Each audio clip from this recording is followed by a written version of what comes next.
என்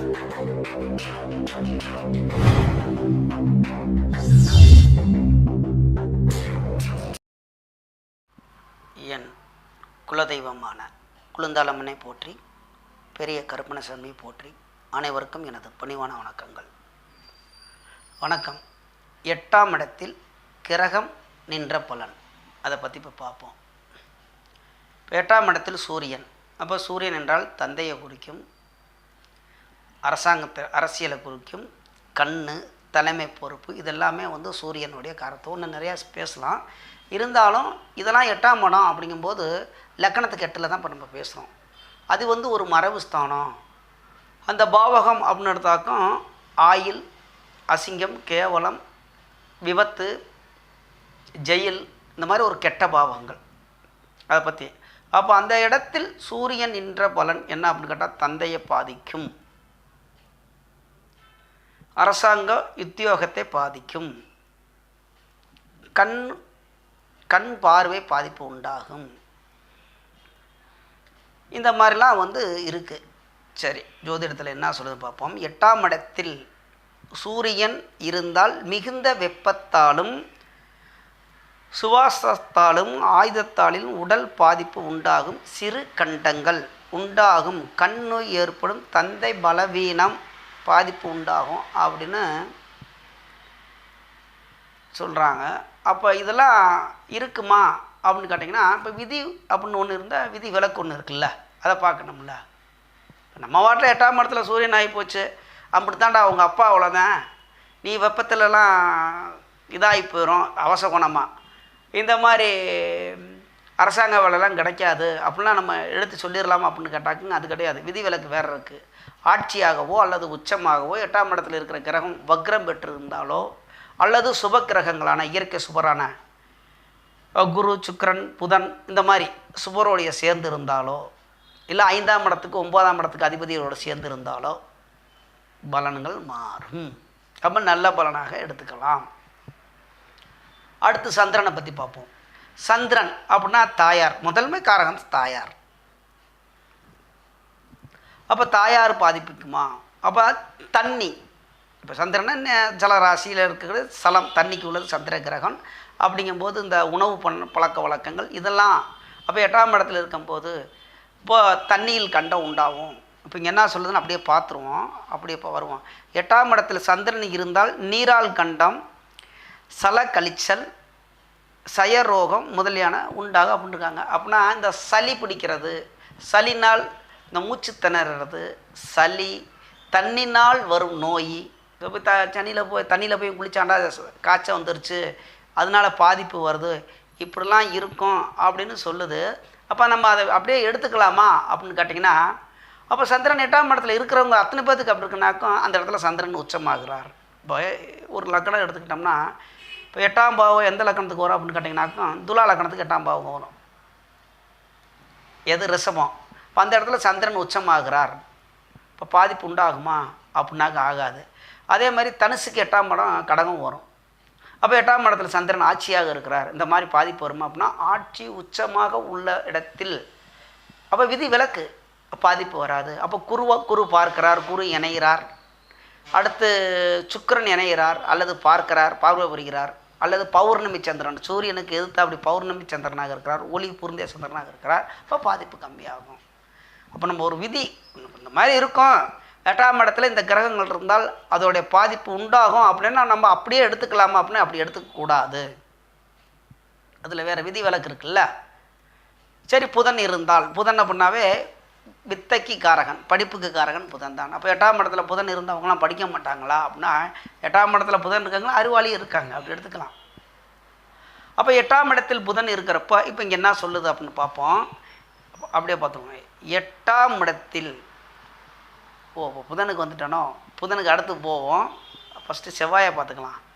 8ஆம் இடத்தில் செவ்வாயை எடுத்துக்குவோம். அப்போ செவ்வாய் அப்படிங்கும்போது புதனை அடுத்து பார்த்துக்கலாம். அவசரத்தில் புதனை முன்னாடி வந்துருச்சு. 8ஆம் இடத்தில் செவ்வாய் அப்படிங்கும்போது செவ்வாய் அப்படின்னாவே பொதுவாக அந்த செவ்வாய் தோசை இருக்கும் அப்படிங்குவாங்க. பொண்ணோடைய ஜாதகத்தில் 8ஆம் இடத்துல இருந்தால் கணவருக்கு கண்டமாகி போயிடும், இப்போ ஒரு பையனோட ஜாதகத்தில் இருந்தால் மனைவிக்கு கண்டமாயிரும்.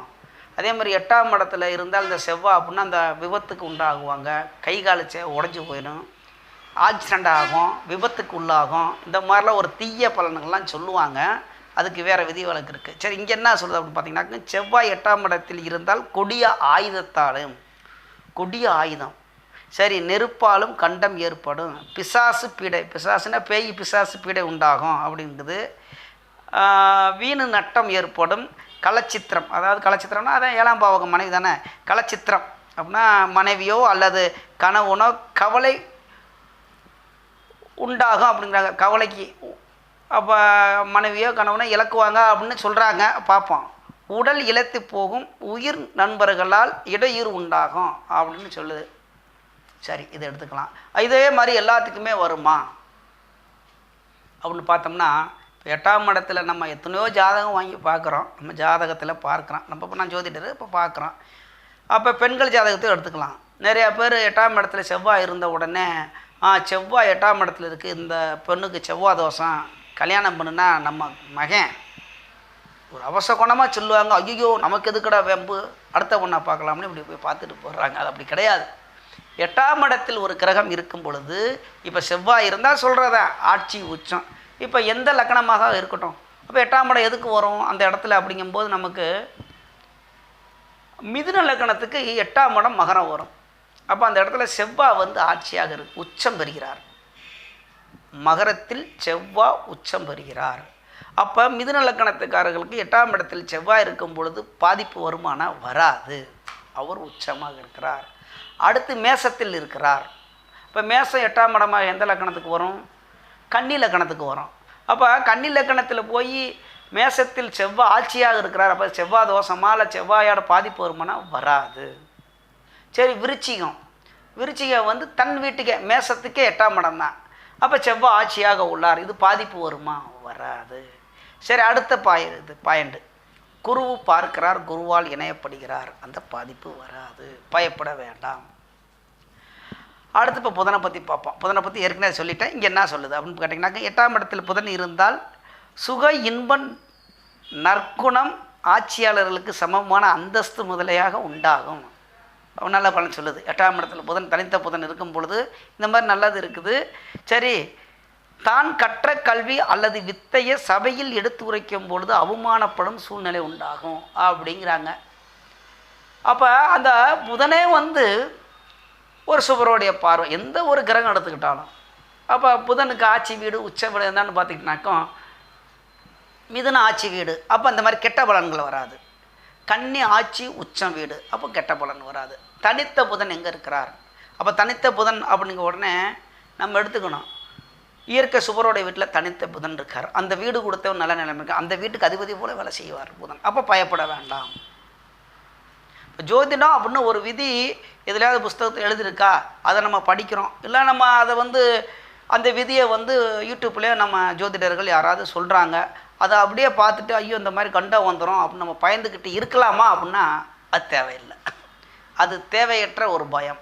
நிறையா பேர் என்கிட்ட வந்து ஃபோன் பண்ணி கேட்டுக்கிட்டே இருக்காங்க, ஐயா இந்த மாதிரிலாம் சொல்கிறாங்க, இந்த மாதிரி பாதிப்பு இருக்குமா அப்படின்னா விதி விலக்க நிறையா பார்த்துக்கணும், எந்த ஒரு விதியாக இருந்தாலும். அப்போ பாதிப்பு நடக்க முன்னாடியே இவங்களே பாதி பயந்துருவாங்க. அதுக்கு தான் நம்ம சொல்கிறோம். சரி, அதே மாதிரி எடுத்துக்கிட்டிங்கனாக்கா குரு 8ஆம் இடத்தில் இருக்கிறார். இப்போ தான் பார்ப்போம். குரு என்றால் நமக்கு வேண்டப்பட்ட நகையப்பா சொல்லலாம், பணத்தை சொல்லலாம், இதெல்லாம் பாதிப்புக்கு உண்டாகுமா? அதே மாதிரி குருஸ்தானம்ங்கிறது ஒரு குருத்துவம். யார்கிட்டையும் போய் நம்ம போய் கல்வி வித்தையெல்லாம் அங்கேயும் படிக்க முடியாதா? அப்போ குருவை மதிக்காதவன்னு அதெல்லாம் உருப்பட மாட்டேன்னு சொல்லுவாங்கள்ல, இதெல்லாம் பாதிப்புக்குமா அப்படின்னு கேட்டால் அது இருக்கிறதுக்கு வாய்ப்பு இருக்குது. சரி, என்ன சொல்லுதுன்னு பார்ப்போம். அப்போ குரு 8ஆம் இடத்தில் இருந்தால் அந்த ஜாதகன் அறிஞர்களை காப்பவனாகவும் அறிவியல் சிறந்தவனாகவும் தெய்வ பக்தி உடையவனாகவும் காவேரி ஸ்தானம் செய்பவனாகவும் ஆயுள் குறைவு உள்ளவனாகவும் இருப்பான் அப்படின்னு சொல்லுது. அங்கே தான் அது எப்படி ஆயுள் குறையும்? இப்போ குரு போய் 8ஆம் இடத்துல இருக்குது, எல்லாமே இறந்துட்டாங்களா? ஆயுள்னா இப்போ ஒரு வச்சுக்கலாம், ஆயுள் குறைவு. அதில் ஆயுளை பற்றி பேசணும்னா பாலாரஷ்டம்னு ஒன்று இருக்குது, மத்திம ஆயுள் இருக்குது,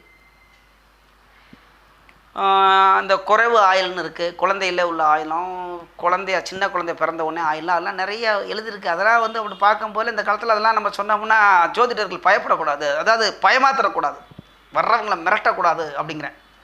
நம்ம ஒன்று சொல்லணுன்னு இந்த குழந்தைக்கு இந்த மாதிரி ஒரு விதின்னு எழுதியிருக்கோம், ஜாதக அலங்காரம் எப்படின்னா எந்த புஸ்தகத்தில் நம்ம இருந்தாலும். அப்படிங்கும்போது 8ஆம் இடத்துல இருந்தால் பாலார் அரிஷ்டம் உண்டாகும் அப்படின்னு நாங்கள் எழுத போட்டிருக்கோம். அதை நம்ம உன்னிப்பாக கவனிக்கணும். அந்த கிரகம் இருக்கும் பொழுது இப்போ இங்கே ஆயில் கண்டம்னு எழுதியிருக்கு, அப்போ 8ஆம் இடத்துல குரு இருந்தோடனே செத்து போயிடுவேன், அது அவ்வளோதான் அப்படின்னு சொன்னோம்னா அது எப்படி? இப்போ கடகத்தில் குரு உச்சமாகிறார். அப்போ கடகத்துக்கு 8ஆம் இடம் வரணும்னாக்க தனுசுக்கு எடுத்துக்கும். தனுசு வந்து லக்னாதிபதி, லக்னாதிபதி போய் 8ஆம் இடத்துலேயே போய் அந்த இடத்துல வந்து மறைவு ஸ்தானத்தில் போய் குரு இருக்கிறார். அப்போ அது நம்ம நல்லதாக எடுத்துக்கணுமா? இந்த தீயத ஆயிலுக்கு 8ஆம் இடத்துல போய் லக்னாதிபதி, இதை இப்படி தான் எடுத்துக்கணும். உதாரணத்துக்கு லக்னாதிபதியே போய் 8ஆம் இடத்துல போய் மறைஞ்சிட்டாரு, இந்த குழந்தை அவ்வளோதான் அப்படின்னு நம்ம எடுத்துக்கலாமா அப்படின்னு கேட்டிங்கன்னா அது கிடையாது. நம்ம பார்க்கணும். அப்போ அங்கே உச்சம் பெறுகிறார். சரி, தீயக்கு அது கெட்டே போயிருக்கட்டும், வேறு இடத்துல சரி 8ஆம் பாவத்தை இங்கே நீச்சமாகிறார். எங்கே நீச்சமாகிறாருன்னா மகரத்தில் வந்து அவர் நீச்சமாகிறார். அப்போ மகரம் 8ஆம் இடமாக வரணும்னாக்கு மிதுன லக்னம் எடுத்துக்குவோம். மிதுனத்துக்கு 8ஆம் இடத்துல வந்து குரு நீச்சமாகிறார். அவ்வளோதாயா இந்த குழந்தை அவ்வளோதான் அப்படின்னு சொல்லிடலாமா அப்படின்னா அது குருதசையாக வராமல் போயிருந்தேன். இப்போ பிறக்கிற காலத்தில் வந்து ஒரு உதாரணத்துக்கு தான் சனி தசை வருது எடுத்துக்குங்க, குருதசையாக வராது. அப்போ இந்த மாதிரி வருமா அப்படின்னு கேட்டிங்கனாக்கா அதோடைய தசாபுத்திகள் வரணும், அந்த கிரகத்தோடைய வலுவை பார்க்கணும், இவ்வளோ விஷயங்கள் இருக்குது. அதனால் பயப்பட வேண்டாம். நாங்கள் ஒரு பொதுவான விதி இப்போ எழுதியிருக்கிறதா ஒரு பொதுவான விதி. அடுத்து 8ஆம் இடத்தில் சுக்கிரன் இருக்கிறார். உடனே 8ஆம் இடத்துல சுக்கிரன் மறைஞ்சு போயிட்டாரியா, சுக்கிரனோட முதல் காரகமே வந்து பெண்ணு தான், இப்போ இவனுக்கு கல்யாணமே ஆகாது. சில பேர்லாம் சொல்கிறாங்க பெண் சுகமே அவர் அடைய மாட்டார் சுக்கிரன். அப்புறம் பெண் வர்க்கமான தாயார், தாயார் எடுத்துக்கோங்க சில பேர், இவங்களுக்கெல்லாம் பாதிப்பும். சின்னம்மா, அத்தை, அதேமாரி நகை நட்டுலாம் அவர் போடவே மாட்டார், வாகனமே வாங்க மாட்டார், அழகு சார்ந்த பொருளே இவருக்கு கிடைக்காது, அணிவிக்க மாட்டேன் அப்படின்னு. அதனால தான் இந்த 8ஆம் இடத்துல இருக்க சுக்கிரன் தான் வந்து பயங்கரமாக வேலை செய்யும். இல்லை பொதுவாக சரி பொதுவான விதி என்ன சொல்லப்பட்டு உள்ளது பார்க்கணும்ல. அப்போ 8ஆம் இடத்தில் சுக்கிரன் இருந்தால் அரசாங்கத்தில் நல்பெயர் பெறுவான், இவனது தந்தையிடம் பெரிய வாகனங்கள் இருக்காது. பார்த்தீங்களா? அப்போ வாகனங்கள் இருக்காது, அப்பாவிட்ட இருக்காதுன்னா அப்போ இவர் அனுபவிக்க முடியாதுன்னு சொல்லுது. அப்போ நதியில் மூழ்குவதாலும் மனைவியினாலும் துன்பம் உண்டாகும். அப்போ நதியில் போய் இவரெல்லாம் குளிச்சாக்கும் இதாகி போயிடும், மனைவிக்கு கல்யாணமே பண்ணுன்னா இவருக்கு துன்பம் உண்டாயிரும், சன்னியாசியாக போடா அப்படின்னு நம்ம சொல்லிடலாமா அப்படின்னு கேட்டிங்கன்னா அப்படி கிடையாது. அதுக்கு தான் வந்து விதின்னு ஒன்று இருக்குது. இப்போ இங்கே எல்லாம் எழுதப்பட்டது நம்ம படிக்கிறதெல்லாம் வந்து அதோடைய விதியை சொல்கிறாங்க, நாம் எடுத்துக்கிற விதம். இப்போ சுக்கிரன் எங்கே ஆட்சியாக இருக்கிறார்? ரிஷபம், துலா, உச்சம் எங்கே ஆகிறார்? மீனத்தில் உச்சமாகிறார். இந்த 3 இடத்தில் இருக்கும் பொழுது நல்ல வலுவாக இருக்கிறார், இந்த மாதிரி பாதிப்பு வராது. அதற்கு அடுத்தபடியாக இப்போ அங்கே கண்ணியில் இருக்கார், நீச்சமாகிறார் அப்படின்னா நீச்ச பங்கமாகட்டும். புதன் அங்கே இருக்கிறார், இல்லாட்டி சுக்கிரனும் புதனும் பரிவர்த்தனை யோகத்தில் அதிக இது வரும். அந்த மாதிரி பரிவர்த்தனை யோகத்தில் இருக்கிறார்கள். அல்லது வீடு கொடுத்தவன் கூடயே இனவு புரட்டும், இல்லை பௌர்ணமி சந்திரனை கூட இனவு புரட்டும், அல்லது பார்வை வரட்டும். இப்போ சூரியன் இங்கேருந்து சந்திரன் அங்கே இருக்கட்டும். இப்போ பொதுவாக வந்து சுக்கிரனும் புதனும் வந்து பௌர்ணமி சந்திரன் பார்வை தான் பெறுவாங்களே ஒழிஞ்சு இணையறதுக்கு வாய்ப்பு கம்மி. சரிங்களா? இந்த சூரியனும் சுக்கிரன் புதன் முக்கிட்டுக்கிறாங்க இல்லைங்களா, அதனால் வந்து அவங்க வந்து சந்திரன் கூட பௌர்ணமி சந்திரன் கூட இணையறதுக்கு வாய்ப்பு இல்லை. பௌர்ணமி சந்திரன் பார்வை வருவார்கள் அப்படி எடுத்துக்கலாம். சரிங்களா?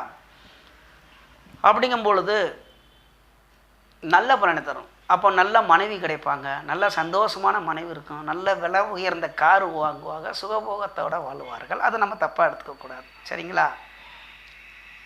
அடுத்து இப்போ தான் மெயினாக வருது 8ஆம் இடத்தில் சனி. ஆயில்காரனே போய் 8ஆம் இடத்துல போய் மறைஞ்சு போயிட்டான்டா, நீ அவ்வளோதான், அந்த குழந்தையெல்லாம் ஆகாது, 8ஆம் இடம் கெட்டு போச்சு. நான் அவசரமாக சொல்ல, சில ஜோதிடர்கள்லாம் அந்த காலத்தில் நம்ம பார்ப்போம், இந்த 8ஆம் இடத்துல சனி தானே காசு எடுத்து போட்டேன்னு டவுக்குன்னு அந்த ஜாதக நோட்டை அப்படி தள்ளி விட்ருவாங்க. அதுவும் வலது கையில் தள்ள மாட்டாங்க, இடது கையில் பீச்சாங்கன்னு சொல்கிறாங்க, அதில் ஒரு தள்ளி விட்ருவாங்க. இதை பார்க்க வேணாம், கண்டங்கள் இருக்கணும். ஆனால் 8ஆம் இடத்துல சனி தசை இருந்து சனி தசையில் நல்லான சாதகம் நிறையா இருக்குது. நான் வீடியோ போட்டுங்க, ஏன்னா போடலாம். அப்போ சனி 8ஆம் இடத்துல இருந்தால் எனக்கு ஆகாது, கண்டம் உயிர் ஆயுள்காரங்க 8ஆம் இடத்துல இருக்கேன் அப்படின்னா இருந்துட்டு போட்டோம், மகரம் கும்பத்தில் இருக்கட்டும். இப்போ கடக ராசிக்கு வந்து 8ஆம் இடம் வந்து கும்பமாக வருது. அப்போ கும்பத்தில் சனி இருந்தால் லக்கணக்காரர்கள், ராசி என்னன்னு சொல்லல, லக்கணம். நம்ம பேசுகிறது லக்கணத்தை பற்றி பேசிகிட்டு இருக்கோம். இப்போ லக்கணத்துக்கு 8ஆம் இடத்தில், இப்போ கடகத்துக்கு 8ஆம் இடம் கும்பமாக வருது. அந்த இடத்துல சனி இருந்தவங்களும் செத்து போயிட்டாங்கன்னு பார்த்தீங்கன்னா நீங்கள் எடுத்து வாங்கி பாருங்கள், நல்லா ஆரோக்கியமாக இருப்பாங்க, நல்லா வலுவாக இருப்பாங்க, ஆயில் கட்டி. சரி, சனி தசை நடக்குது, அவ்வளோதான். வெளியூர் ஒரு குரு பார்க்கிறார், வெளிநாட்டில் இருப்பார், வெளியூரில் சம்பாரிச்சிட்டு இருப்பார், நல்ல வேலையில் இருப்பார். ஆயுள்காரகன் அப்போ கர்மாகாரன் இல்லையா, தொழிலுக்கு காரகன். காலபுருஷ தத்துவம் இப்படி 10ஆம் இடத்துக்கு அதிபதி இல்லைங்களா? மேசத்துலேருந்து 10ஆம் இடம் காலபுருஷ தத்துவம் இப்படி 10ஆம் இடத்துக்கு அதிபதியான சனி, அவன் தொழிலுக்கு கர்மாகாரகன், ஆயுள்காரகன். அவன் போய் 8ஆம் இடத்துல இருந்த உடனே கெட்டு போயிடுமா அப்படின்னு நம்ம எடுத்தோம்னா, ஆட்சியாக இருக்கிறாரா, உச்சமாக இருக்கிறாரா?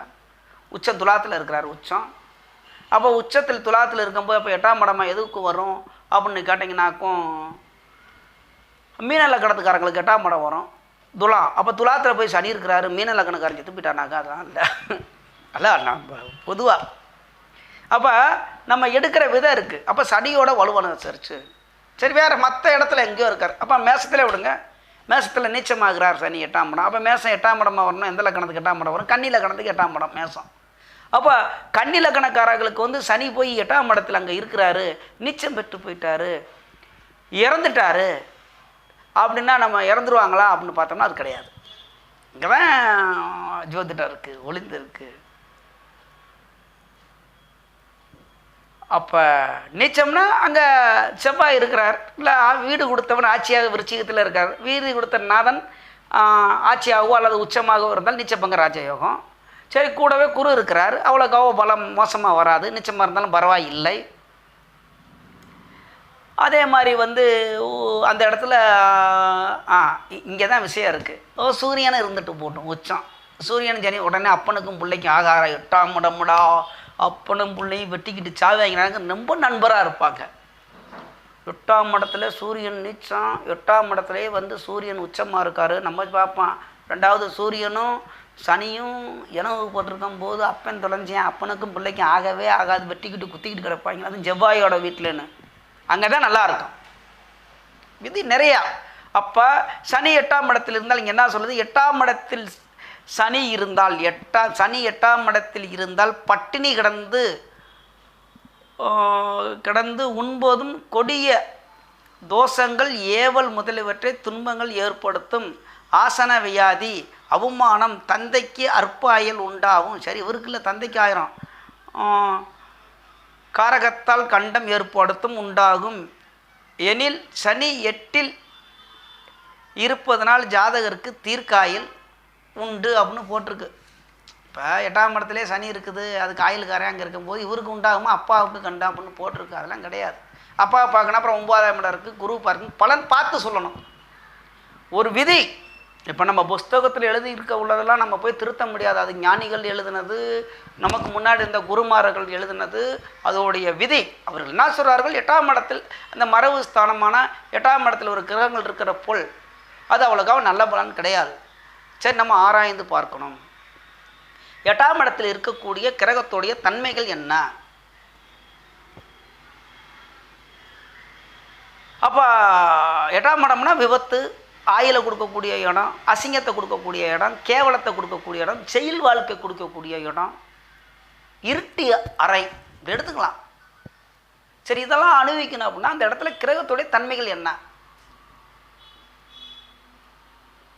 ஒரு சுப கிரகம் பார்க்குது, மற்ற கிரகங்கள் இணையுது. அப்போ பலனை பார்த்து சொல்கிறாங்க. இது வந்து நான் சொல்கிறது பொதுவான பலன், அதில் பார்த்து தான் பலன் இறைக்கணும். அப்போ நம்ம ஒரு இடத்துல ஒரு கிரகம் நின்ற உடனே இந்த மாதிரி பாதிப்பு வரும் அப்படின்னு தவறான முடிவு எடுத்து விடக்கூடாது.